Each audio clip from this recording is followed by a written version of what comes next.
ከተመቻችሁ ደራሳችሁ ካለዛ ለኔ መልሳችሁ መስጠት ትችላላችሁ። ርዕሱን እኔ 20ኛ ዓመታችሁ ነው ልላችሁ ነው። ከዘፍጥረት መጽሐፍ ነው ማነሳው የያዕቆብን ታሪክ ነው። ዘፍጥረት ምዕራፍ 35 ላይ ቁጥር 9 እንደዚህ ይላል። እግዚአብሔርም ለያዕቆብ ከሁለት ወንዞች መካከል በሶሪያ ከተመለሰ በኋላ እንዲህ ተገለጸለት፣ ባረከውም። እግዚአብሔርም ስምህ ያዕቆብ ነው፣ ከእንግዲህ ወዲህ ስምህ ያዕቆብ ተብሎ አይጠራ፣ ስምህ እስራኤል ይባል እንጂ አለ። ስሙንም እስራኤል ብሎ ጠራው። እግዚአብሔርም አለው ሁሉን ቻይ አምላክ ነኝ፣ ብዛ ተባዛም፣ ሕዝብህንና የአሕዛብ ማህበር ካንተ ይሆናሉ፣ ነገሥታትም ከጉልበት ይወጣሉ። ለአብርሃም ለይስሐቅ የሰጠኋትን ምድር ለአንተ እሰጥሃለሁ፣ ከአንተ በኋላ ለዘርም ምድሪቱን እሰጣለሁ። እግዚአብሔርም ከነርሱ ጋር ከተነጋገረበት ስፍራ ወደ ላይ ወጣ። ያዕቆብም እግዚአብሔር ከእርሱ ጋር በተነጋገረበት ቦታ የድንጋይ ሐውልት ተከለ። የመጠጥ መስዋዕት በእርሱ ላይ አፈሰሰ፣ ዘይትም አፈሰሰበት። ያዕቆብም እግዚአብሔር ከእርሱ ጋር የተነጋገረበትን ያን ቦታ ቤተል ብሎ ጠራው ይላል። እግዚአብሔር የተባረከ ይሁን። ሁላችሁም የምታውቁት ሐሳብ ነው። እግዚአብሔር ያዕቆብን በተለያየ ጊዜ ተገናኝቶታል። አንዱ የተገናኘበት ስፍራ ነው ይሄ። ከዚህ በኋላ እግዚአብሔር ድጋሚ እንደገና ያዕቆብን ተገናኝቶታል። ከዚህ በፊትም እግዚአብሔር ያዕቆብን ተገናኝቶታል። እግዚአብሔር ግን ሁል ጊዜ ሰዎችን ሲገናኛቸው በፕሮግራም ነው፣ በአጀንዳ ነው።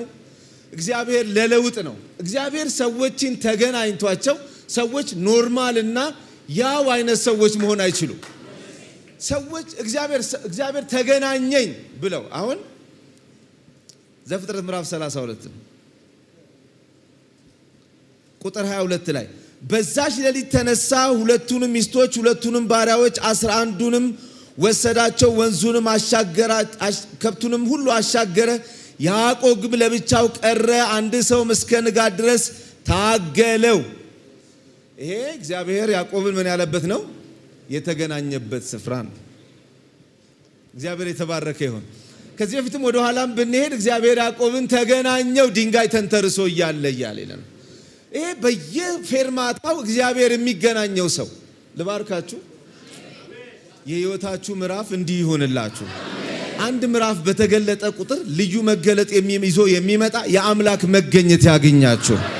የትላንትናው አይነት አይደለም። እግዚአብሔር አብርሃምን ተገናኘው ያለበት ቦታ ሁሉ ቦታ ላይ በአብርሃምም ህይወት ላይ ለውጥ ነበረ። አብርሃምም የገባው እግዚአብሔር ሌላ እግዚአብሔር ነበረ። ሌላ ስላችሁ ልዩ አምላክ ገብቶታል ሳይሆን ስለ እግዚአብሔር የሚገባው ነገር በፊት ከገባው የበለጠ ነበረ። እግዚአብሔርን በመሰላል ማለት መሰላል ተዘርግቶ መላእክት ሲወጡና ሲወርዱ አየው ያለበት ቦታ ላይ ነው አይደል?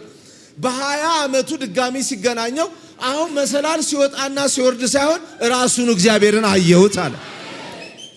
እግዚአብሔር የተባረከ ይሁን። የሆነ የህይወትም የኑሮም የአቋምም የአስተሳሰብም እድገትና ለውጥ ያለበት መገናኘት በየፌርማታው በኢየሱስ ስም ይሆንላችሁ። በናዝሬቱ በኢየሱስ ስም ይሁንላችሁ። የትላንትና አይነት ሳይሆን አሁን መሰላል አታይም፣ ራሱን ታየዋለህ። አሁን ይኸውላችሁ አንድ ቦታ ላይ ሲገናኘው በመሰላል ሲወጣ እግዚአብሔርን መሰላሉ ጫፍ ላይ አየሁት ብሎ አሁን ደግሞ ራሱን ወርዶ አየሁት ይላል። መንፈሳዊው ዓለም ሁል ጊዜ በተገለጠ መሰላል ስር መኖር ሳይሆን መሰላሉ አናቱ ላይ ካለው ጌታ ጋር ፊት ለፊት መገናኘት ነው። ይሄ መንፈሳዊ ዓለም ውስጥ እድገት ይባላል። እግዚአብሔር በዚህ መገናኘት ይባርከን። ይሁን በተለይ ዘፍጥረት ምዕራፍ 32 ላይ ያነበብኩለትን ሁሉን ካሻገረ በኋላ ቀረው ከሚለው በፊት ከ20 ዓመት በፊት ያለውን አነስቼላችሁ እዚህ ጋር ልመጣ ብዬ ነው። ከ20 ዓመት በፊት ያዕቆብ አንድ የገባው እውነት ነበረ። ማለት ያለ እውነት የሆነ ሰው አይደለም። የገባው ነገር ነበር። ምንድነው የገባው ነገር? መባረክ ነው። በቃ መባረክ ገብቶታል። በረከት ገብቶታል። ምንም ይሄ ሰውዬ መባረክ፣ ፊት መሆን፣ ማግኘት፣ መቅደም ማህፀን ውስጥ የገባው ሰውዬ ነው። አሁን ለምን ገባ አይባልም። ሰው ማህፀን የገባው የተረዳ ሰው ነው። ይሄ ሰውዬ በረከት ገብቶታል፣ መባረክ ገብቶታል። ፊት መሆን፣ በኩር መሆን፣ መውረስ በቃ የህይወቱ ጥሪ ነው። ሰው እኮ አድጎ ትልቅ ሆኖ የማይገባው ነው አይደል? እዛ ውስጥ ገብቶ ገባው። ይሄ የገባውን እውነት የገባውን ህይወት መንፈሳዊ ዓለም የገለጠለትን ገና በማህፀን ሳለ የበራለትን ወጥቶም ሲኖር በየቀኑ የሚፈልገውን በየቀኑ የሚያየውን ህይወት ለመኖር የሄደበት መንገድ ግን ያስከፈለው ዋጋ ቀላል አይደለም። አንዳንድ ጊዜ ችግራችን የራእይ አይደለም፣ ችግራችን የድምፅ አይደለም፣ ችግራችን የመልእክት አይደለም፣ ችግራችን ሰማይ በቅጡ ለኛ ስላልገባን አይደለም። ግን የገባንን ህይወት በምድር ተርጉመነው ልንኖር ስንፈልግ ግን እንሳሳታለን፣ እንስታለን። በጣም ብዙ ሰዎች በምድር ስተዋል። ዛሬ ስለ መሳሳት ላወራ አይደለም፣ ጌታ ምስክሬ ነው። ስፖርት ሰራለሁ፣ ያው አይታችሁኛል፣ ቀነስ ምናምን ያልኩ ይመስለኛል። እና በሰሞኑን እየሮጥኩን ማታ 15 ምናምን ኪሎ ሜትር ሮጣለሁ። መሃል ላይ ግን ጮኩኝ። 20ኛ ዓመቴ ነው ብዬ ወንድና ሴት ከፊት ይሄዳሉ። ዞር ብለው ሲያዩኝ ልደቴ ነው ዛሬ ሆኖ ይቅርታ አልኳቸው። ደንግጠው ነው እነሱ የዞሩት። እኔ ልደቴ ነው አልኩኝ። ልደቴ የተወለድኩበት ቀን ሳይሆን ግን የሆነ አዲስ የእግዚአብሔር አጀንዳ በአናቴ ላይ ሲፈስ ስላየው ይሄ ኒው ሌላ የሆነ የእግዚአብሔር አጀንዳ ውስጥ የምንገባበት ሲዝን ስለሆነ ኧረ በደንብ አሜን። ስለዚህ ይሄ ሰው የገባውን ነገር ለመኖር ባደረገው ጥረት ውስጥ ተሳሳተ። ደስ ያለኝ ነገር መሳሳቱ አይደለም። የተሳሳተን ሰው ከስህተቱ ጋር እድሜው እንዲጠፋ ያልፈለገ ጌታ፣ ከስህተቱ ጋር መቃብር እንዲወርድ ያልፈለገ አምላክ በምንም በትክክለኛ ሞቲቭ በትክክለኛ የልብ ረሃብ በውስጥ ሰውነት በገባ ትልቅ መንፈሳዊ መቃጠል ነገር ግን በተሳሳተ መንገድ የተጀመረን ጉዞ ለማቅናት እግዚአብሔር ያዕቆብን ፊት ለፊት ቆሞ ጠበቀው እና አገኘው። ያው ጠበቀው። ትክክል ነው በረከት መፈለግ። በረከት ብለህ ግን የሄድክበት መንገድ ከባድ ነው። ዛሬ እናወራለን ብሎ ከ20 ዓመት በኋላ ጠየቀው እግዚአብሔር።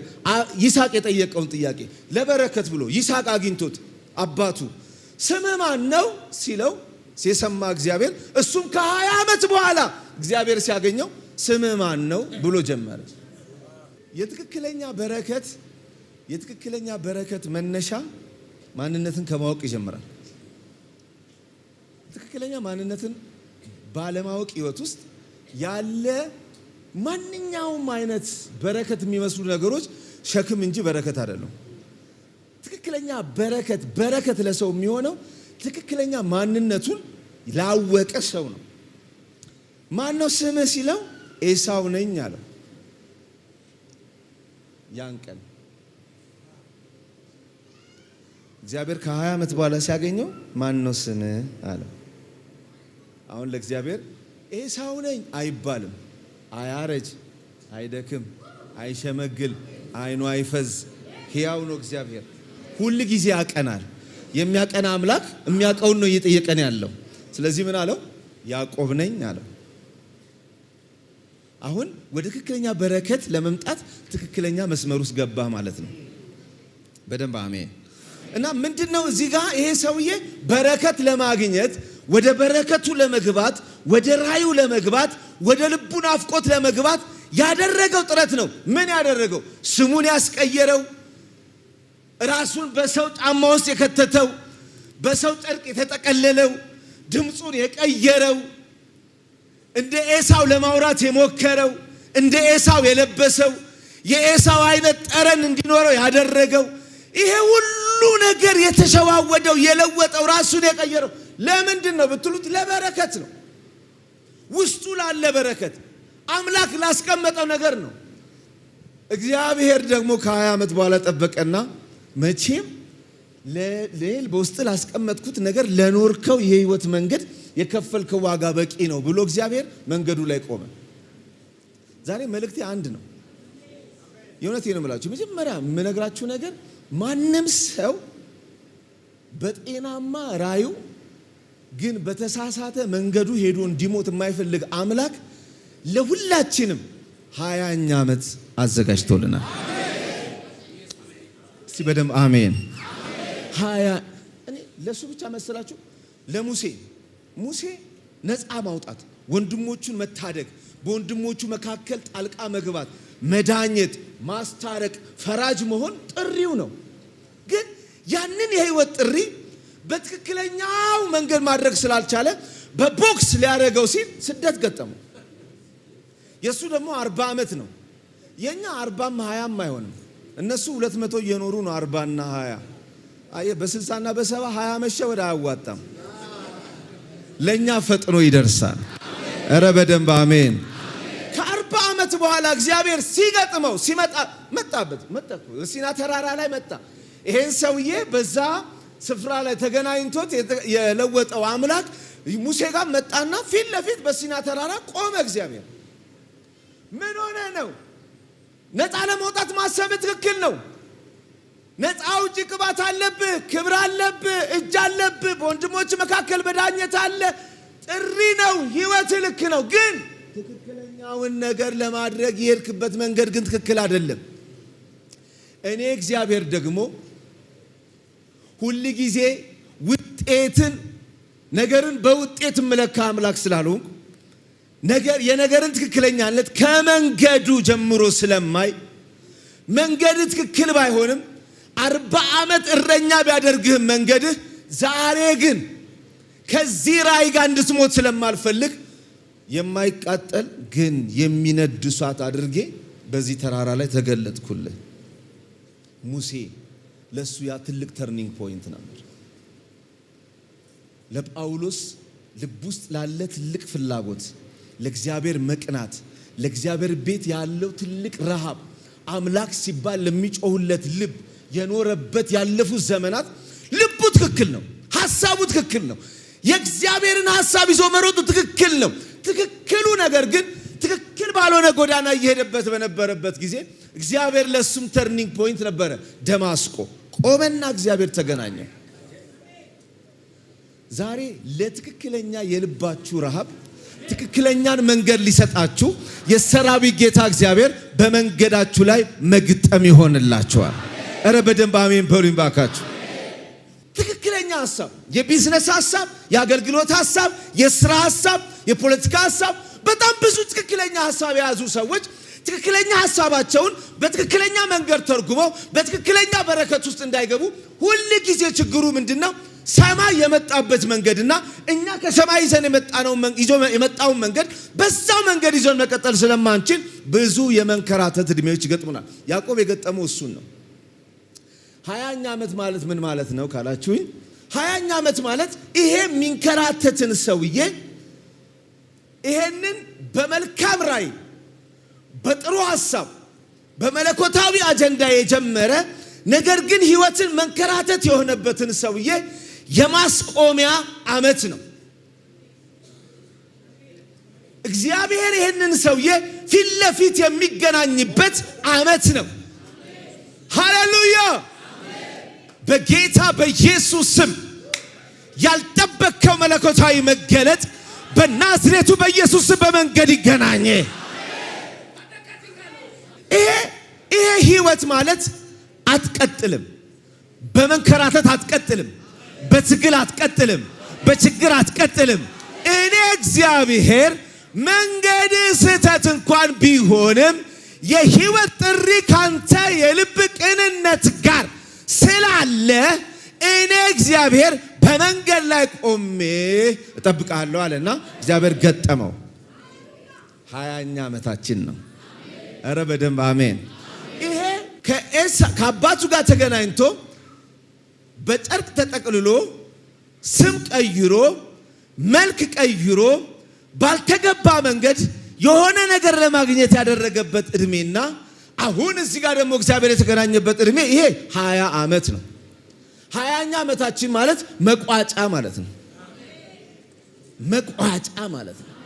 በጌታ በኢየሱስ ስም እኔ በእውነት እንደ እግዚአብሔር ሰው እናገራለሁ። ለምድሬም ለሀገሬም መቋጫ ዘመኗ ይሆነ። ሄማዲያኖ ሳፓላጃ ምራት ያኮፓሉ ዳንያሞስ በኢየሱስ ስም የሆነ የሚቋጠር የሚታሰር የሚሰበር እንደዚህ ገመዱ እንዲገብቶ እስር የሚደረግበት ዘመን ይሆንላት። መበተን ያብቃላት እና መቋጫ። ስለዚህ እግዚአብሔር ይሄን ሰውዬ ጠበቀውና እዚህ ጋር እሱ ሁሉን አሻግሮ ብቻውን ሲቀር ጌታ መጣ። እስቲ 20ኛ ዓመቴ ነው በሉ። የመጀመሪያው 20ኛ ዓመት ለያዕቆብ ምን ሆነለት? ለኛ ምንድነው የሚሉት?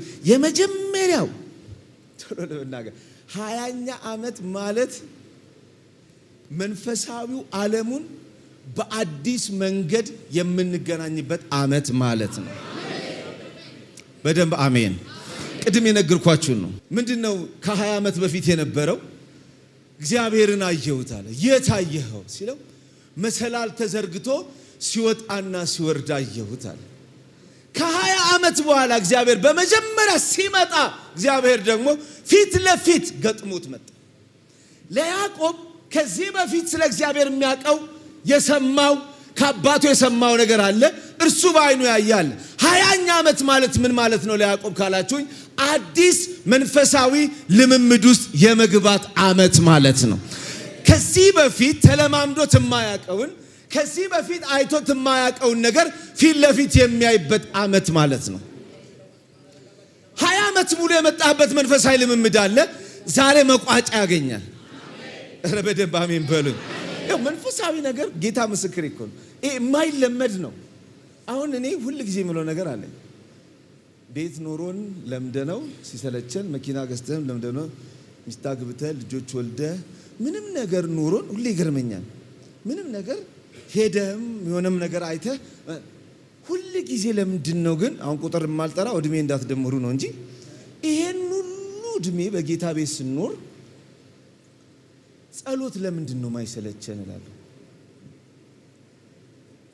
እንግዲህ 30 ዓመትም 35 ዓመት ይሁን ምናምን አይደል ጠዋት ስትነሳ በርክክ ትላለህ። በኢየሱስ የሆነ ሰዓት ላይ ለመተኛት አሁን ለመጸለይ ነበር አይደል? አሁን እኮ ለመተኛት ሁሉ ምን ጸልይበት ጊዜ አላል። ጌታ ወይ ነገ ጉዳይ አለ ልተኛ እባክህ ተወኝ ብለህ አጥቶ እንደገና ብርድ ልብስ ውስጥ ገብተህ ሰው እንዴት አይሰለችም? መጽሐፍ ቅዱስ ይሄ ሁሉ ዘመን አንበበ በዲፕሎማ በዲግሪ በማስተርስ ተምረው ምን ብለህ ዛሬ ጠዋትም ማንም አይቋቋምም ሲል ቅድም ሰውነቴን ሁሉ በላኝ። ይሄን ቃል ሚሊዮን ጊዜ ምንድን ነው ሲሆን መንፈሳዊ ዓለም የማይለመድ ዓለም። ኧረ በደንብ አሜን። የማይለመድ ዓለም ነው። ለምን መሰለ የማይለመደው? ሁል ጊዜ አዲስ ነው። ሁል ጊዜ ፕሮግሬሲቭ ነው፣ የሚያድግ ነው። ለውጥ አሁን ያዕቆብ ምንድነው 20ኛ ዓመት ስትል አንድ አሮጌ የሆነ ዘመንን የከረምክበት የሆነ ነገር ስታረግበት የቀረምክበትን አንድ መንፈሳዊ ዓለም ትተህ ወደ ሌላ መንፈሳዊ ሪሊም ውስጥ ሌላ መንፈሳዊ ዓለም ውስጥ ሌላ መንፈሳዊ ልምምድ ውስጥ መግባት ማለት ነው። ሕያው እግዚአብሔር ምስክሬ ነው። በትክክል የማረጋግጥላችሁ አንድ ሰው ዛሬ ተለማምዶት የማያውቀው መንፈሳዊ ዓለም ውስጥ ይገባል። ምክንያቱም ይሄ 20ኛ ዓመታችን ነው። ሃሌሉያ ኖዋል። ስለዚህ 20ኛ ዓመት የሚጀምረው በሆነ ነገር አለ። 20ኛ ዓመቱን እግዚአብሔር የጀመረው ምንድነው? ፊት ለፊት ለሱ በመግጠም ነው። አያቀውም ገና አለው ለናትናኤል አይደል? ያዕቆብን ራእይ እኮ ኢየሱስ ራስ ጠቅሶታል። በጣም እኮ ትልቅ ራእይ ነው፣ ግን ህይወት እሱ ጋር አያቆምም። ህይወት መሰላል ላይ ቆማ አምላክ ስታወራ ብቻ አትቀርም። የወረደ ፊት ለፊት ያየኸውን የነካህን የሰበረህን ያዳነህን እስቲ በደንብ አሜን። ድኖ ያስቀረህን የገጠመህን የታገልከውን አምላክ የምታወራበት አዲስ ሲዝን ነው። የገባውበት ሲዝን አሁን እግሬ የረገጠበት ሲዝን 20ኛ ዓመት ማለት ለኔ የማላቀውን የሆነ ቦታ ያለውን ሳይሆን የነካሁትን የዳሰስኩትን። እስቲ በደንብ አሜን። 20ኛ ዓመት ምንድን ነው ካላችሁኝ፣ 20ኛ ዓመት አዲስ መንፈሳዊ ልምምድ የምንጀምርበት ዓመት ነው። ይሄ እኮ እድሜውን ሲንከራተት ለኖረ ሰው ከባድ እኮ ነው። ተገልጦለታል እኮ ከዚህ በፊትም እዚህ ጋር ተገልጦለታል። አንድ ቦታ ተገልጦት አይዞ አባታ እግዚአብሔር ተገለጠልኝና ከዚህ ከተማ ውጣ ብሎኛል። አባታችሁ ፊት እንደ ድሮ አይደለም፣ አምላኬ ግን ከኔ ጋር ነው ብሏል እኮ። እዛ ጋርም አመርቱታል። ግን ህይወት ለያዕቆብ የሆነ ቦታ ላይ አዋራኝ፣ የሆነ ቦታ ላይ ተገለጠልኝ፣ የሆነ ቦታ ላይ ብቻ አይደለም የሆነ ነገር ባይዘው ወይ መንፈሳዊ ዓለም ውስጥ አንድን መንፈሳዊ ልምምድ ወይ መንፈሳዊ ስራ ወይ ከእግዚአብሔር ጋር ያላችሁን ግንኙነት ማውራት ያለባችሁ ለተወሰነ ጊዜ ነው።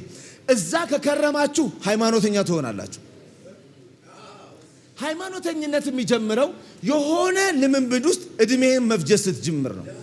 እሱ ልምምድ ውስጥ ነገርን በሙሉ ቋጥረህ እዛ ጋር ዘመንን አበጅተህ ይሄ ብቻ ነው እውነት ያልክ ቀን አለቀልህ። መንፈሳዊ ነገር ምንድነው ሲባል ሁሉ ጊዜ ከክብር ወደ ክብር ነው፣ ከመገለጥ ወደ መገለጥ ነው። አባቶቻችን በብዙ ብርሃንና መገለጥ አይደለም የሚኖሩት፣ የገባቸውን እየኖሩ ሁሉ ጊዜ ግን የሚሻል ነገር ከፊታቸው እየጠበቃቸው ነው የኖሩት። ለምን ደቀ መዛሙርቱ ሁሌ በኢየሱስ የሚያምኑት? አምነው ተከተሉት ብሎ አሁንም አመኑበት ይላል። ምን ማለት ነው? ቅድም አላ ኖ መንፈሳዊ ነገር በትላንትና የምትኖርበት አይደለም፣ ታሪክ አይደለም። አየ ታሪክ አእምሮህን ያነቃቃዋል፣ መነሻ ሐሳብ ይሰጣል እንጂ ነፍስህን አዘልሎ የሆነ ቦታ አይከትልህም። ስለዚህ ሁሉ ጊዜ መንፈሳዊ ነገር ውስጥ ሪል ለመኖር ከፈለክ የትላንትና ታሪክ ውስጥ ዛሬ ከጌታ ጋር ያለ ትኩስ ህይወት፣ ኧረ በደንብ አሜን። እሱ ነው ህይወት። ከእግዚአብሔር ጋር አዲስ ህይወት የምጀምርበት ዓመት ነው። አዲስ ነገር የምንጀምርበት ጊዜ ነው። ሁለተኛው እዚህ ስፍራ ላይ ሲናገር ምንድን ነው የሚለው?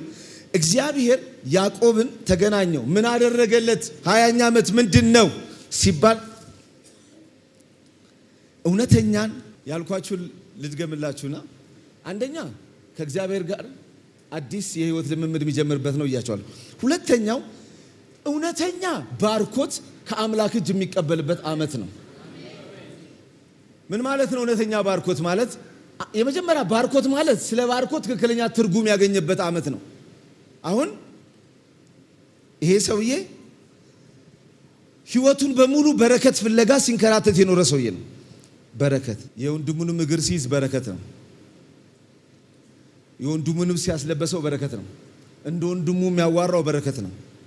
እንደ ወንድሙ የሚያናገረው፣ እንደ ወንድሙ የሚያስጮኸው፣ ያን ሁሉ ነገር ያደረገው ከእናቱ ጋር ተሰብስበው ያን ሁሉ ቤት ውስጥ የሰሩት ሴራ፣ ተንኮል በሌላ ሰው ላይ ያጠመዱት ማጥመድ ሁሉ ምንድነው? ስሙ በረከት ነው። ወንድምህንም አጥምደው በረከት ነው። ወንድም ላይ ማስሬ አሲረ በረከት ነው ፍለጋው። ይሄ ሁሉ ነገር የሚሰራው ለምንድን ነው ሲባል ለበረከት ነው አለ። እግዚአብሔር መጣና ነካው ይላል አይደል? ነፍሴ ነካኝ አለ። ከዛስ ነፍሴ ድና ቀረች አለ። እግዚአብሔር ሆይ ባርከኝ አለ አይደል?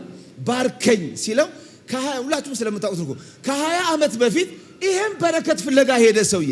ለዚህ በረከት ብሎ ብዙ መከራ የገባ ሰው፣ በሽምልምሌ የሰዎችን በግ የዘረፈ፣ የአባቱን የወንድሙን የአማቹን የአጎቱን ያልዘረፈው ሰው የለም። ያልወሰደው በረከት የለም። ሁሉን ወስዶ አንድ ቀን ግን እረፍት የሚባል በሕይወቱ ያላገኘ ሰው ነው። ሲያገኘው ሁሉ ነገር ኖሮት በሞላው ሚስት፣ በሞላ በግ፣ በሞላ ከብት መሃል ሆኖ እግዚአብሔር ሆይ ባርከኝ። ጌታ ይዛን ቀን ባረከው። ሲያይ ብር ነበረ፣ ከብት ነበር፣ ምንም የለም፣ ግን ባረከው።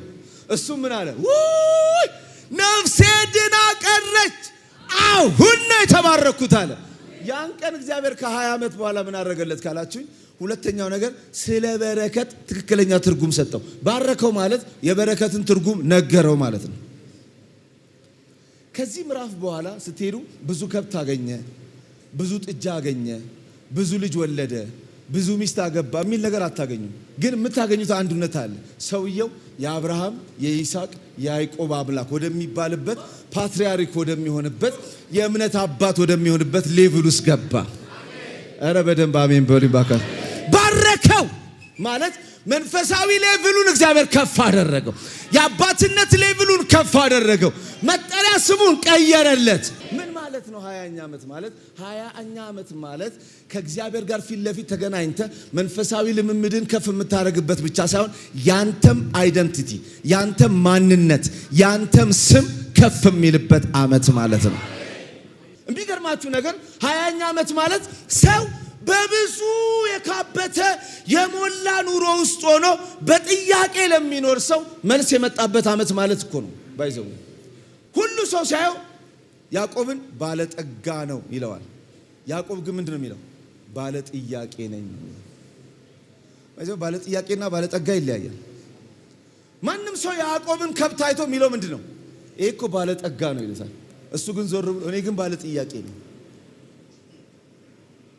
እኔ ግን ባልተመለሱ መዓት የህይወት ጥያቄዎች የታጠርኩ ሰው ነኝ። ይሄ ሁሉ መኪና አለ፣ ይሄ ሁሉ ቤት አለ፣ ይሄ ሁሉ ኑሮ አለ፣ ይሄ ሁሉ ልጆች አሉ፣ ይሄው ሚስት አለ፣ በቤት ሙሉ ሰው ነህ። ልክ ነው፣ ግን ጥያቄ አለ። ሳገኘው የምጠይቀው ጥያቄ አለ። 20ኛ ዓመት ማለት በተከማቸ ነገር ውስጥ ብቻ ሰው እንዳይረዳችሁ ሀብታም ናችሁ፣ ሰው እንዳያግዛችሁ መኪናችሁ ትልቅ ነው፣ ቤታችሁ ትልቅ ነው፣ ብራችሁ ብዙ ነው፣ ሞያችሁ ብዙ ነው።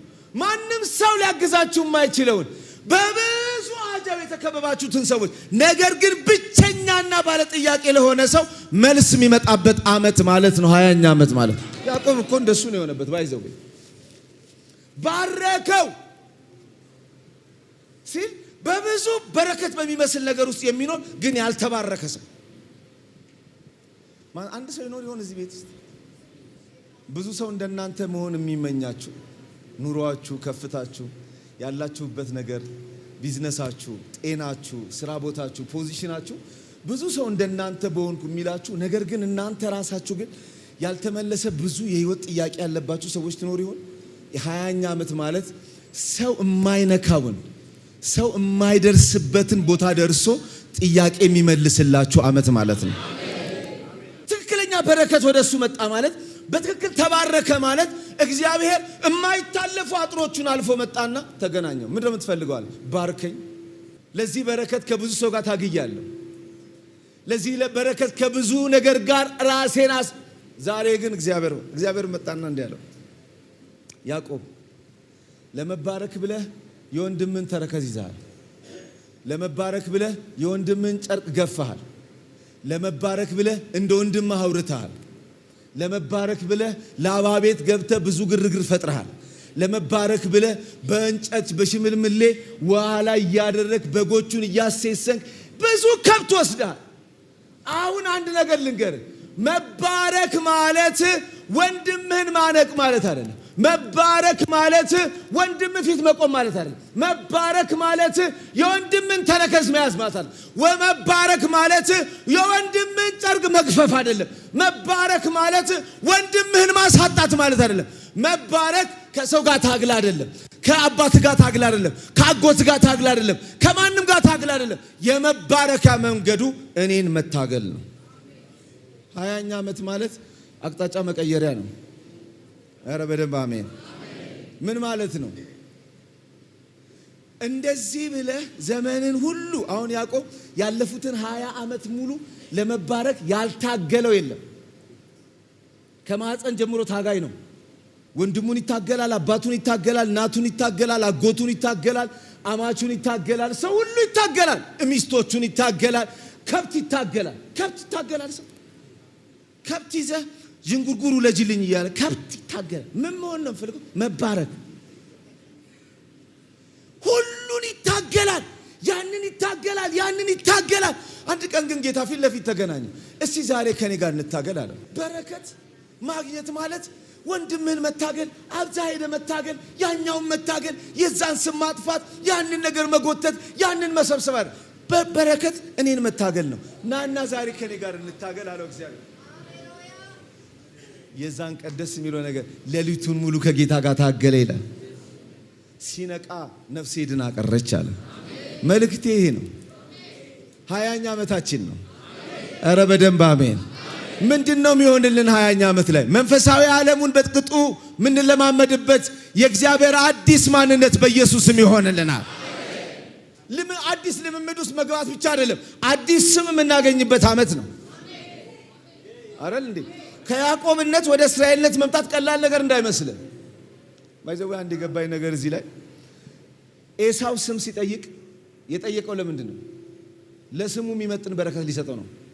ምክንያቱም ኤሳው ከሆነ ማለት ይስሐቅ፣ ኤሳው ከሆነ ሊባርከው፣ ያዕቆብ ከሆነ ሊነሳው ነው። ስለዚህ ማን ነው ስም ሲለው ኤሳው ነኝ አለ። በቃ ለስሙ የሚሆን ሰጠው። እግዚአብሔር ደግሞ መጣና ጠየቀው፣ ስም ማን ነው አለው። ያዕቆብ ነኝ አለ። እግዚአብሔር ለስም የሚመጥን በረከት አይሰጥህም። ስም ይሰጥህና ለሰጠ ስም ግን የሚመጥን አቅም ይሰጥሃል። ኧረ በደንብ አሜን። ማን ነው ስም አለው። ያዕቆብ ነኝ ሲለው አየህ፣ ስም ያስከለክላል በኤሳው ዘንድ። እግዚአብሔር ዘንድ ግን ስም አያስከለክልም፣ ማንነት አያስከለክልም። የሚያስከለክል ስትደብቀው ነው። አውጥተህ ስትነግረው ለስም አይደለም፣ ይሰጥህና ለሰጠ ነገር የሚመጥን ስም ይሰጥሃል። ስምህ እስራኤል ነው አለው አለ። ስምህ እስራኤል ነው፣ ግድ የለህም። አሁን ያዕቆብ ስለሆንክ ለአንተ ለጠባቡ ራእይ፣ ለጠባቡ አስተሳሰብህ፣ ለጠባቡ አመለካከት ብዬ የምለቀው ነገር የለኝም። ግን አንድ ነገር ልንገርህ፣ አሁን ስምን እቀይረዋለሁ፣ ለስምም የሚሆን ደግሞ ነገር ስጥሃለሁ። ስምህ እስራኤል ነው። ከዚህ በኋላ ማን ይባላል አለው። ከዚህ በኋላ አሸናፊ ማለት ነህ አንተ፣ ብርቱ ሕዝብ ነህ አለው። የሰጠው ስም ባይዘወይ ለሱ ብቻ ሳይሆን ለማን የሚሆን ነው? ለአገር የሚሆን ለኔሽን የሚሆን ስም ሰጠው። 20ኛ ዓመት ማለት ባጭሩ አንደኛ አዲስ መንፈሳዊ ልምምድ ውስጥ የምንገባበት ነው።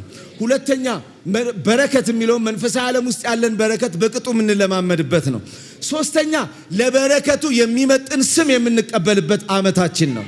ኧረ በደምብ አሜን በሉኝ እስቲ።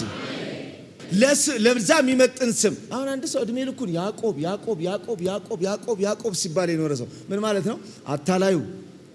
ሰዎች በተለያዩ ትርጉም ይተረጉሙታል። ግማሹ አሰናካዩ፣ ግማሹ አታላዩ፣ ግማሹ ሌባው እያለ ሲጠራው የነበረውን ስም የዛን ቀን ግን እግዚአብሔር መጣና ዛሬ ስም የሚቀየርበት ዓመት ነው አለው።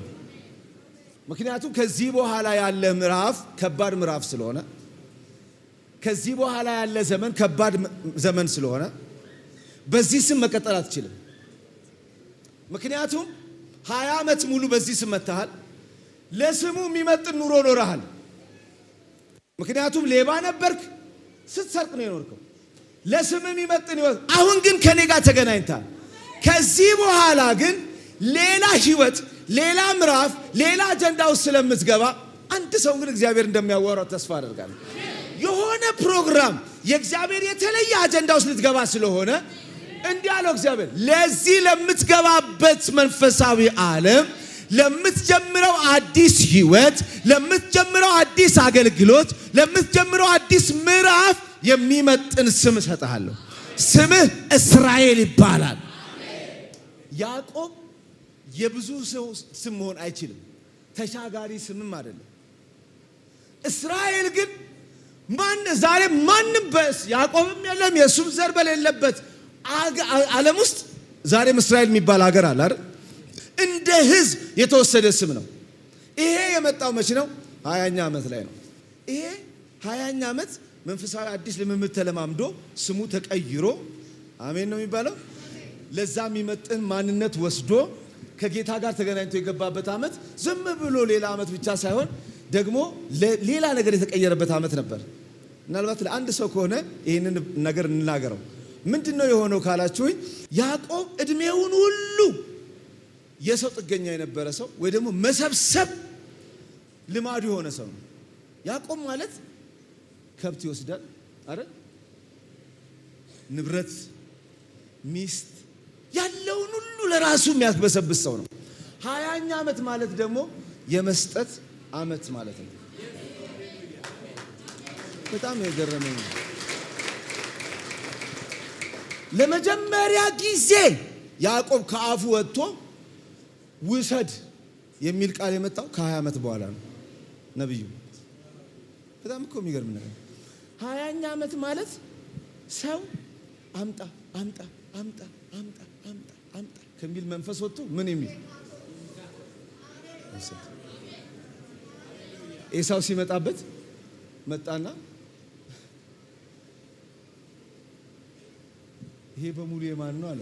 የኔ ነው አለ። እነዚህ በሙሉ ለአንተ ልሰጥን ያመጣሁት አለ። እኔ ይሄን ክፍል የገባኝ ቀን ደንግጬ ነው የቆምኩት። ያዕቆብ ነው ውሰድ እያለ ያለ። ያዕቆብ እኮ በእድሜው መስጠት በፍጹም የሱ ሆኖ አያውቅም። ያገኘውን የመውሰድ አጀንዳ ነው ያለው። እንዴት እንደሚወስድ ብቻ እንዴት እንደሚቀበል ብቻ ነው ሁሌ ያስበው። ሁሌ አእምሮ ውስጥ ያለው እንዴት ነው ልወስድ የምችለው? እንዴት ነው መቀበል? ሁሌ የሚጋበዝ ሰው ሁሌ የሚከፈልለት ሰው ሁሌ ነው። ይህ ዘመን 20ኛ ዓመት ማለት እግዚአብሔር እንደዚህ ከማግበስበስ ህይወት በኢየሱስም ነፃ የመውጣት ዓመት ነው። ምንም ማድረግ ነው? የመስጠት ዓመት ነው። ውሰድ። ምን ሆነ ነው ገባኝ። በረከት ማለት መሰብሰብ አይደለም። በረከት ማለት በብዙ በግ ታጅቦ መኖር አይደለም። በብዙ ከብት ታጅቦ መኖር። በዛ ዘመን ከብት ነው። ዘንድሮ ደግሞ ብዙ መኪና፣ ብዙ ቤት፣ ብዙ ኑሮ፣ ብዙ ገንዘብ፣ ብዙ አክሲዮን፣ ብዙ ህንፃ፣ ብዙ ነገር ሰው ሲኖረው በረከት ነው ይመስል እና ህይወት ሁሉ ምንድነው? አምጣ ነው። የት ነው መቼ ነው የምደርሰው ነው። ሁሉ ጊዜ መቀበል፣ መውሰድ ሁሌ ሰው ትከሻ ላይ ከሰው መቀበል ነው ህይወቱ። ጌታ ግን ፊት ለፊት የተገናኘው ቀን መቼም እኮ ጌታ ተገናኝቶ ሰው ኖርማል መሆን አይችልም። ባይዘው መስጠት በሆነ ካልኩሌሽን የሚሰራ ሳይሆን በመገለጥ የሚመጣ ህይወት ነው። አሁን ባለ 2 ሰራዊት የሆነው ይሄ ሰውዬ ዝም ብሎ ሲሰበስበው ነበር። ምክንያቱም በረከት ትርጉሙ መሰብሰብ መስሎት ነበር። ትርጉም እኮ ነው የህይወት ባይዘው ምክንያት። በየቀኑ የምንኖረው ኑሮ ህይወትን የተረጎምኩበት ትርጉሙ አይነት ነው እኮ። አሁን እኮ ምን ኖረው እኮ ህይወትን የተረጎምንበትን አይነት እኮ ነው እየኖርን ያለነው። የኔ ህይወት ማለት ስለ ህይወት ያለኝ ትርጉም ማለት ነው። ያንተ ኑሮ ማለት ስለ ህይወት ያለ ትርጉም ማለት ነው። በቃ እንደዚህ ነው ህይወትን የተረጎምከው። የምትኖረው እንደዚህ ነው። ያዕቆብ በረከትን ሲተረጉመው መሰብሰብ ነው ብሎ ተረጎመ። ይሰበስባል። አንድ ቀን ግን ጌታ መጥቶ ትክክለኛ የበረከት ትርጉም ያስረዳው ቀን ግን አምጥቶ መስጠት ጀመረ። እዛም ውሰደው ያኛው ማረንም አልወስደው ውሰደው አልወስደው። ጌታ ይባረክ። እንዲህ አይነት ዘመን በኢየሱስ ስም ያምጣልን። አሁን አንደኛ ቆሮንቶስ ላይ ነው ምዕራፍ 8 ሁለተኛ ቆሮንቶስ ምዕራፍ 8 ላይ ነው ጳውሎስ ለኢየሩሳሌም ቤተክርስቲያን ብር ይፈልጋል። እየዞረ ብር ስጡኝ ምናምን ይላል እና የሚሄደው ሀብታሞቹ ጋር ነው። ይሄድና ሀብታሞቹን ይለምናል። ቆሮንቶስ ይጠይቃል። ቆሮንቶሶች ብር ስጡ እንጂ ይላል። ኤፌሶን ሄዶ እዛ ምናምን ሲጠይቅ መቄዶንያ አይሄድም። ምክንያቱም መቄዶንያ ድሃ ናቸው እና መቄዶንያዎች ጳውሎስ ካሉት ቆይ መጀመሪያ ኢየሩሳሌምን ልጨርስና ወደ እናንተ እመጣለሁ። ችግር ነው መቼም እርዳታ ነው የሚፈልጉት እነዚህ ሰዎች ነው የሚያስበው እሱ። ቆይ አንዴ ኢየሩሳሌምን ልጨርስ፣ እዛ ችግር አለ፣ ረሃቡ ጸንቷል፣ ጠብቁኝ። ለመኑ ነው እኮ የሚለው። ለመኑት። ጳውሎስ እባክህ ምንድነው እነዚህ ሰዎች? እሺ ምንድነው ሲላቸው መስጠት ፈልገን ነው። እባክህ ለመኑኝ የሚል ቃል አንተ እኮ ለምኖ መቀበል እንጂ ለምኖ መስጠት እኮ ይሄ ዘመን እኮ አያውቀውም። መለኮታዊ ዓለም ግን ሲገለጥልህ 20ኛ ዓመት ግን ለምነ የምትሰጥበት ዓመት ነው። ኧረ በደንብ አሜን። ለምነ ነቢይ ፈልጌ ነው ስልክ አልነሳለ ተቸገር የኔ ያለው ምን ሆነ ነው? ኧረ ለቴሌቪዥኑ ልሰጋው ነው። አሁን እኮ መስጠት ፈልገህ ደውለህ አንዴ ባይነሳለ የጌታ ፍቃድ አይደለም ብለህ ጌታ ሆይ መጀመሪያውኑ ጨንቆህ ነው የሚሰጥ። ጳውሎስ ዝም ብሎ አያቸውና ለመስጠት ለመኑ አለ። ለምንድን ነው ሲባል ጸጋ አይባቸዋለሁ አለ።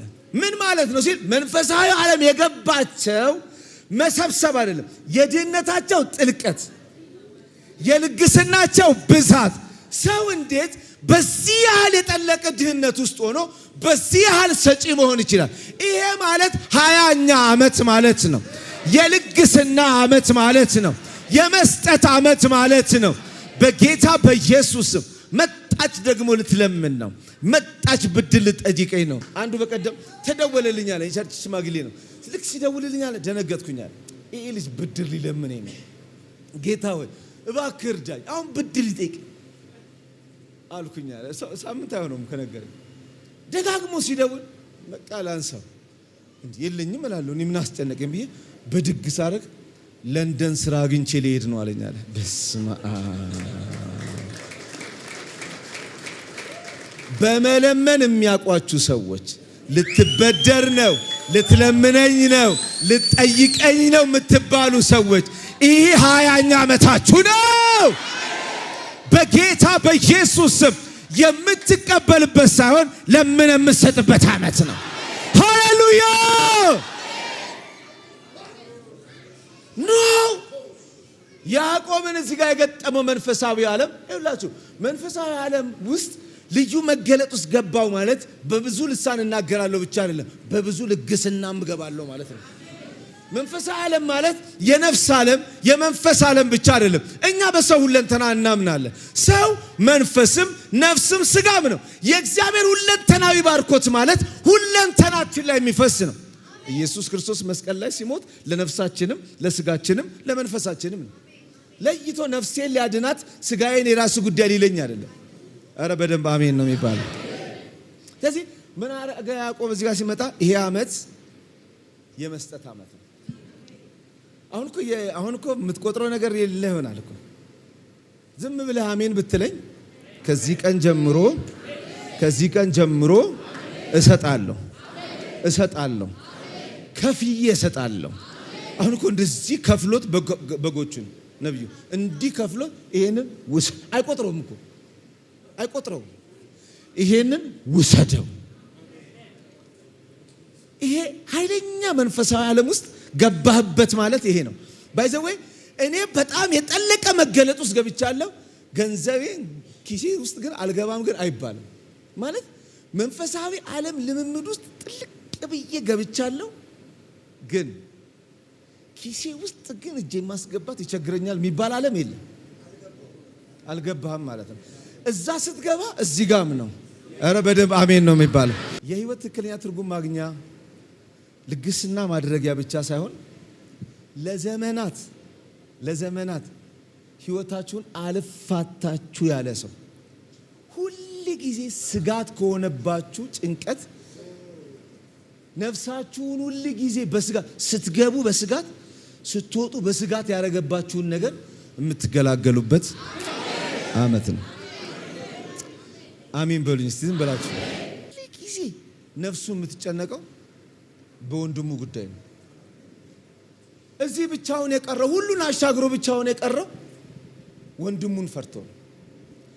ወንድሙ ላለፉት 20 ዓመት ስጋቱ ነው፣ ጭንቀቱ ነው፣ ፍርሃቱ ነው፣ የሞት ጣር ነው። ወንድሙ ማለት የሞት ጣር ነው። ዙሪያ ሁሌ የሚከበው አስጨናቂው ሰው ቢኖር ማለት ወንድሙ ነው። ሲገባ የሚያስበው ስለሱ ነው። ብዙ ቢኖረው የሚያስበው ስለሱ ነው። እግዚአብሔር ወደ ሀገር ተመለስ ብሎት በመለኮታዊ ምሪት እየሄደ ራሱ የሚፈራው መለኮታዊ ምሪት ውስጥ አንተ ፍርሃት አለ። መለኮታዊ ምሪት ውስጥ እየሄደ የሚፈራው ወንድሜ ግን እግዚአብሔር ነው የላከ ወንድሜ ገለኝ ይሆን ሂድ ያለ ጌታ ነው። ወንድሜ ገለኝ ይሆን ይሄ ነገር ያጠፋኝ ይሆን በቃ ሁሌ ጭንቀት ነው። 20ኛ ዓመት ማለት ከዚህ ዘመንን ነክሶ ከያዘው አስጨናቂ የሞት ጣር መከራ ችግር የምትፋታበት ዓመት ማለት ነው። አረ በደንብ አሜን በለኝ እባክህ። በቃ መቋጫ ነው። አረ በደንብ አሜን። መንከራተት መቋጫው ነው። መንገላታት መቋጫው ነው። ያረጀ የቆየ መንፈሳዊ ልምምድ መቋጫው ነው። የተሳሳተ ትርጉም መቋጫው ነው። መሰብሰብ፣ መለመን፣ መቀበል መቋጫው ነው። አሁን የመስጠት ዓመቴ ነው። እንዴት ነፍሴ ግን በዚህ ይሄን ሳወራው ግን የሆነ ደስታ ይሰማኛል። መስጠት አረ በደንብ አሜን። መለገስ መቋጫው ነው። ኤሳው መጣ አረ የሚለው መጽሐፍ ቅዱስ መጣ። ልክ ሲመጣ መጣ በቃ ሊገለኝ ነው አለ። ኖ 20ኛ ዓመት ማለት ያለፉት ዘመን ፍርሃቶች ተከትለው አዲሱ ሲዝን ውስጥ ይገባሉ ማለት አይደለም። ይሄ ሲዝን መቋጫ ነው። ምንድነው የሚቋጨው ካል የፈራኸው ነገር ተከትሎ ማሄድበት ዘመን ማለት ነው። ያስጨነቀ ነገር ሼላሃታኖሲያ ፕራዲያሎ ባባዳንያ ሰፕሬጀሌ ቤጋንታኒያስ ለሃዲያኖ ጀሌቤ ክራዲያኖሳ እግዚአብሔር ትግልህን ይኸውላችሁ ከወንድምህ ላይ እጅን አንስተ ከአባትህ ላይ ከምናምን ላይ ከጎረቤት ላይ ከፓስተሩ ከነብዩ ከአገልጋዩ ላይ እጅን አንስተ ወደ እግዚአብሔር ማረክ ስትጀምር ትግልን ከሰው ጋር ስታረግ አንተ ከትግልን ከእግዚአብሔር ጋር ስታረግ የምትታገለውን ትግልህን ደግሞ ራሱ እግዚአብሔር ይታገልልሃል። አንዳንድ ሰው ከሰው ትከሻ ላይ ስለማይወርድ ሰዎች ከሱ ትከሻ ላይ አይወርዱ። አንዳንድ ሰዎች ከሰው ጉሮሮ ላይ እጃቸውን ስለማያነሱ የሰው እጅ ጉሮሮአቸው ላይ አለ። አንዳንድ ሰዎች የሰው መንገድ ላይ ስለሚቆሙ ሁሌ መንገዳቸው ላይ ሰው ይቆማል። አንድ ቀን ግን ያዕቆብ ከሁሉ ላይ እጁን ወደ አምላክ አንስቶ ከአምላክ ጋር ሲታገል የሱን ታጋይ እግዚአብሔር ታገለለት። ገና ሳይመጣ ከሩቅ ተሸንፎ መጣ። አረ በደንብ አሜን። መልእክት አለኝ ዛሬ መልእክት አለኝ። ጌታ ምስክሬ ነው። የሰራዊት ጌታ እግዚአብሔር እንደዚህ በቃ ወይን ሰውዬ ያልሽውን ሰውዬ እንድትገላገይ ወይቲ ሴትየው የሚልሽን ሰውዬ ፍቺና ልቀቂው። ተግባብተና ያንተ መንገድ እንዲቀናልህ የሱን መንገድ ተውለት። ያንተ ስም እንዲወጣ የሱን ስም ተውለት። ያንተ ነገር ቀና እንዲል የሱን ትተህ አንተ ሁሉ ቀና ወደሚያደርግ አምላክ ሂድ። እዚህ ጋር ስትሆን እዛ ጋር እግዚአብሔር ይታገልልሃል። የት ጋር እንደመታለ አታውቅም፣ ግን ስትደርስ ግን የሚሰግድ ሰው ታገኛለህ። ኤሳው እየሰገደ ምንድነው ወንድሜ ቢላ ይዞ ነው ኖ ሊገለኝ ነው አይደለም። ለምን እግዚአብሔር ጋር ታግለሃልና። ትክክለኛው ሲዝን ይሄ ሲዝናችን ሲዝኔ ነው። አረ በደንብ አሜን። ታጋዩን ታግሎ የሚጥልልኝ ዓመት ነው እና ኤሳው እጁን ሰጠ፣ አቀፈው። ይሰማኛል። የሆኑ ሞገደኛ ሰዎች በጌታ በኢየሱስ ስም እጃችሁ ላይ ይጥልላችኋል። እስቲ ግን ንገሩኝ ግን ጌታ ምስክሬ ነው። ንገሩኝ የሆኑ ሞገደኛ በጣም ለነፍስ እረፍት የነሱ አስጨናቂ ሰዎች በቃ ግን ድንገት ስታገኛቸው ሌላ ሰው ሆነዋል። ልክ ሲገባ ግን ስታያቸው እቅፍ ሲያደርጉ 20ኛ ዓመቴ ነው በለው። 20ኛ ዓመቴ ነው። ይሄ ሰውዬ ግን አንድ ቀን ከዚህ ቢሮ ነቅሎ ያባረኛል እምትዩ ሰኞ ስታገኘው ስምሽን በቁልምጫ ጠርቶት እኔ እንጃ አላቅም ሌላ የሹመት ደብዳቤ ይዞ ከጠበቀሽ ንገሪው 20ኛ ዓመቴ ነው ባዩ። ሁሌ ስጋቴ ነው፣ ሁሌ ጭንቀቴ ነው። 20ኛ ዓመት ማለት ከዚህ ሁሉ የሚገላግል ነው ማለት ነው።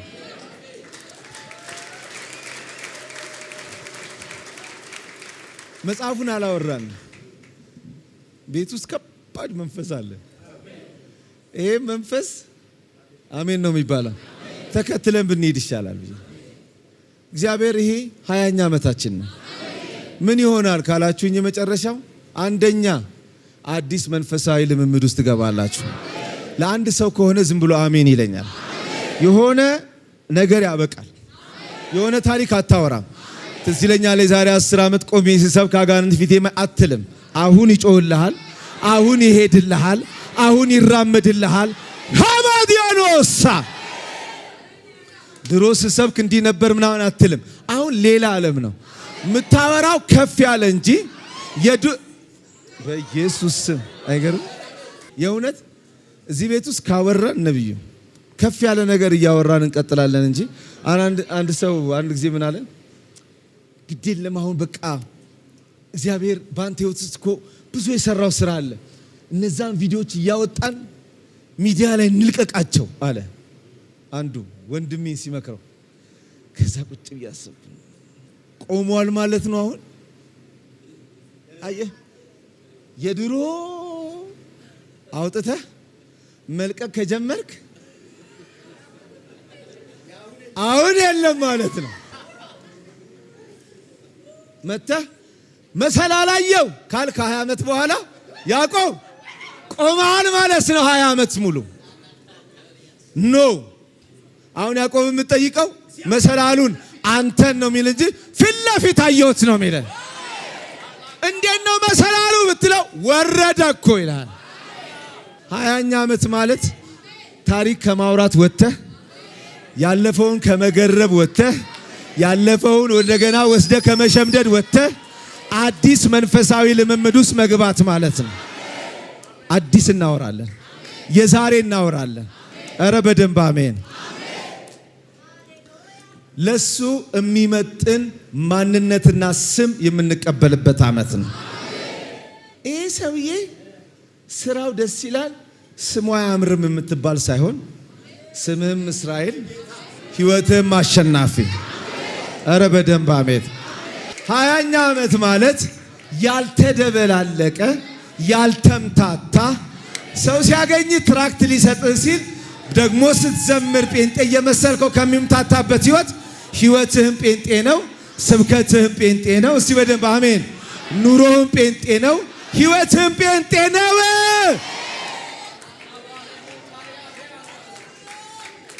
20ኛ ዓመት ማለት አንተና አንተ የምትታረቁበት ዓመት ማለት ነው። አንተ ከራስ ጋር ተስማምተ አንድ አይነት ሰው የምትሆንበት። መጽሐፍ ቅዱስ ደብል ፐርሰናሊቲ ይላል። እግዚአብሔር የሚጠላው ሕይወት ምንድነው ሲባል ደብል ሁለት ማንነት የሚባል አለ። ያዕቆብነትና ኤሳውነት በአንድ ሰው ውስጥ ተደባልቆ የሚኖር ሕይወት ጸያፍ ነው። 20ኛ ዓመት ማለት ዛሬ የመጣሁት መቼም ክፉ ለመናገር አይደለም። ጌታ 20ኛ ዓመታችን ነው ሲለኝ የመጣሁት ለምንድን ነው ካላችሁኝ፣ እንዲህ የተምታታበትን ሕይወት አንድ ያደርግልሻል። ስምና ሕይወት። ኧረ በደንብ አሜን። ለስምሽ የሚመጥን ኑሮና አሜን ለኑሮሽ የሚመጥን ስም የሚገጠምበት ዓመት ነው። ኧረ አሜን ነው። ሌላው ጌታ ምስክሬ ነው። ይሄ ልዑሉ ምስክሬ ነው። የሚሆነውን ነገር ልንገራችሁ። አሁን ያለው የህይወት ከፍታ ቅድም እንዳልኳችሁ ልግስና ምናምን ቢኖርበትም አሁን የገባንበት የ20ኛው ዓመት የህይወት ከፍታ ማለት ግን አንድ መንፈሳዊ ሌቭል ክብደት ያለው መንፈሳዊ ሌቭል መጨመሪያ ነው። አሁን የምትጨምረው ብር፣ ሀብት፣ ከብት ሊኖር ይችላል። ከሱ በላይ ግን ያዕቆብ ምን ጨመረ ሲባል የአብርሃም የይስሐቅ ያዕቆብ አምላክ ወደሚባልበት የፖዚሽን ለውጥ አምላክን ሪፕሬዘንት የሚያደርግበት እግዚአብሔር የሚጠራበት ስም እና የህይወት ማንነት ከፍታ ያገኘበት ቦታ ነው። ሲበደም አሜን በሉ። ፓስተርዬ በጣም እግዚአብሔር ይባርክ። አሜዚንግ ሜሴጅ ነው። ያዕቆብ እንግዲህ ትላንትም ዛሬም አልተፋታንም እና አንድ እርግጠኛ ሆኜ ልንገራችሁ፣ እኔ የገባውበት ክልል ውስጥ እናንተ ትገባላችሁ። እግዚአብሔር ዝም ብሎ ከፊታችሁ አላረገኝማ። እኔ የጠረመስኩትን ትጠረምሱታላችሁ። ካላሽ ወደ አልካቫን ያዳስ እርግጠኛ ሆኜ ልንገራችሁ አይደል፣ እግዚአብሔር እንጀራ ሲቀይራል። ታውቃለህ፣ በቃ ይባላል እኮ በቃ የሚባል ዘመን እንዳለ ታውቃለህ። በቃ ብትፈልግ እንኳን በቃ ድህነትን ብትፈልግ በቃ ማጣትን ብትፈልግ እዛ ኪራይ ቤት ውስጥ እኖራለሁ በቃ አትችልም በቃ አትችልም ማትችልበት ዘመን አለ። እስራኤላውያን ከሆነ ጊዜ በኋላ መና ቢፈልጉም አይበሉ። በቃ አለቀ። መናው ቆመ፣ ይቆማል። የሚቆምበት ጊዜ አለ። በቃ መበደር ይቆማል፣ ችግር ይቆማል፣ ማልቀስ ይቆማል። ምንም የማይታየው ሰው አለ። እንደኔ የኔ ትንሿ ልጅ እኛ ቤት የኔ መጨረሻ ልጅ የምታስቸግረን ጧት ምን ትበያለሽ? እኔ እንጃ ከዛስ ምን ልብላ እኮ ምን ትበያለሽ? እኔ አላቅም። እና ይጠየቃል። ምን እንደምትበላ ሰው ነው የሚጠየቀው። እንትን ትበያለሽ? እሱን አልወድም። እሺ እንትንስ? አልወድም። እሺ ምን ትወጃለሽ? እኔ አላቅም። ከዛ አለች እህቴ፣ እሷ ተጠርታ ነው እሷን የምታቀላት ተጠርታ። እናትና አባቴ ጋር አሜሪካን ሀገር ሄዳ ቁርስ ምን እኔ አላቅም ማለቻት እናቴ። እንትና እኔ አላቅም። አዲስ አበባ ደወለ። ምን ትበላለች ተብሎ ተጠይቆ አንዳንድ ጴንጣል ምንድን ነው የምታይ? እኔ አላቅም። እንግዲህ ሁሉ ትነሳለህ።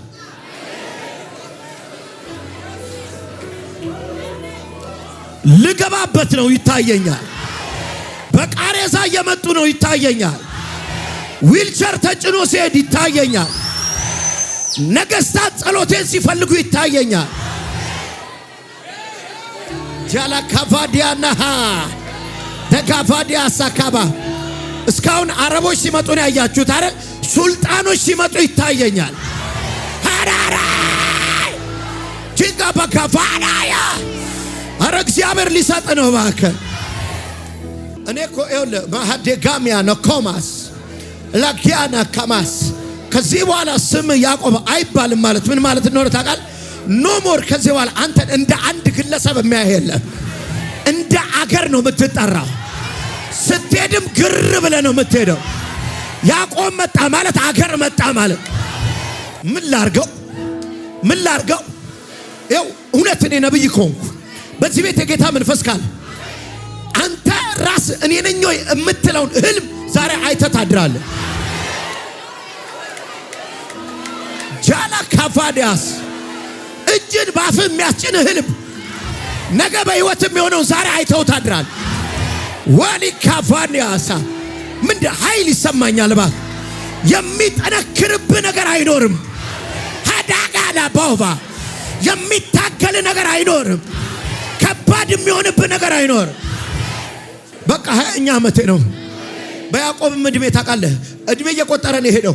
መጥቶ ላባን ምንድን ያለው? ቀኔ ተፈጽሟል እኮ ጨረስኩ አለው። የመከራውን ዘመን ጨረስኩ፣ የሐዘኑን ዘመን ጨረስኩ፣ የባርነቱን ዘመን ጨረስኩ።